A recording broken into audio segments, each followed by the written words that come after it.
Way to optimize everything that you do. What is systems thinking? Say you want to make a cup of coffee. You plug in your coffee maker, pour the water into the reservoir, scoop the coffee into the filter, and wait for it to brew. In this case, you deal only with inanimate objects. You can change the sequence or alter the amount of ingredients. This system is a deterministic system because we can determine the outcome knowing the processes. The boundaries of this system are those of your kitchen, which is a subsystem of your home, which is a subsystem of your city. As always, the system you are managing has multiple layers of context. This system is also called an open system, which has inputs and outputs. The input is converted to the output through a process. We can optimize this system by economizing resources that are scarce.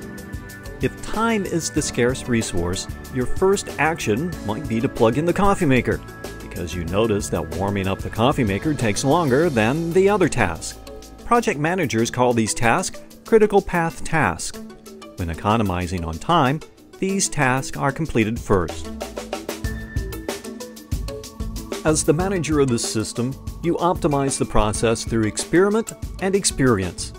If you notice that you have to walk back and forth in the kitchen a lot to get the items you need, you may decide to arrange those items closer to where you are working.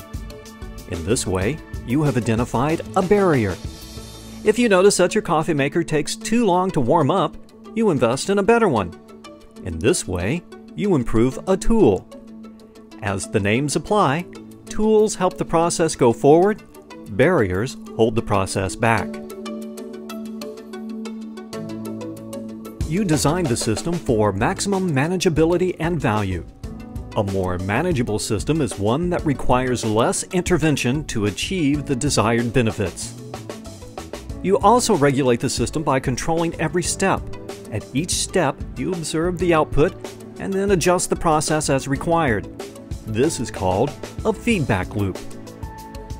There is another kind of control loop called feed-forward, in which you monitor input variations and then adjust the process to compensate. System management involves regulating the input and process for the desired output. If the process changes, then tools, barriers, and regulating may also need to be changed, depending upon the desired benefit. Maybe the tools you have for making coffee are barriers for making tea, which is the desired drink of your husband or your wife. Then your daughter comes along and rearranges everything to make hot cocoa. So now you decide to buy a gourmet coffee maker, one that has the ability to make coffee, tea, and hot cocoa.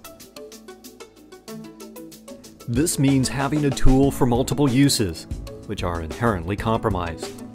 A tool that functions both as a hammer and a screwdriver will neither be a good hammer nor a good screwdriver.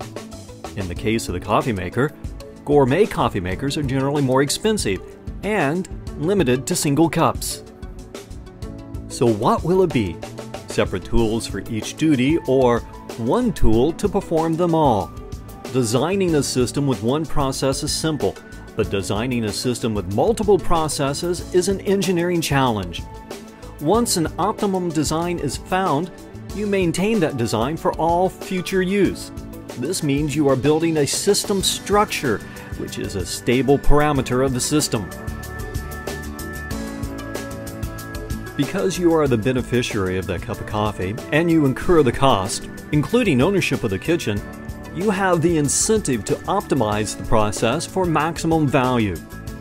In economics, this is called private property.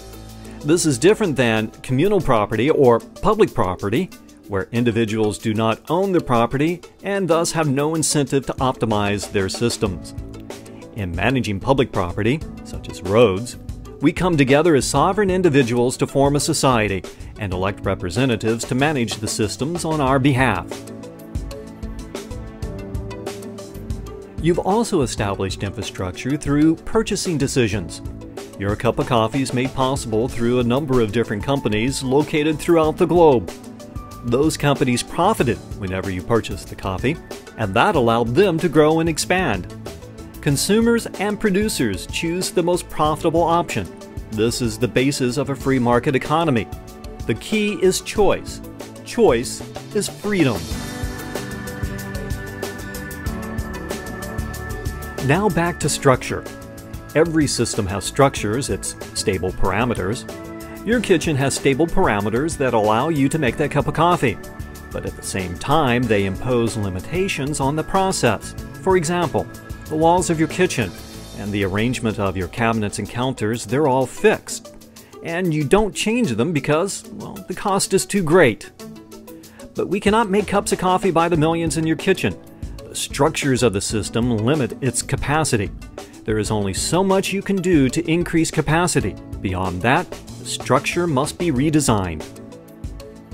There are 3 distinct levels of optimization. 1. Optimization within the structures, or system management. 2. Optimization of the system structures, system design. Or 3. Optimization of the context structures, or global system design.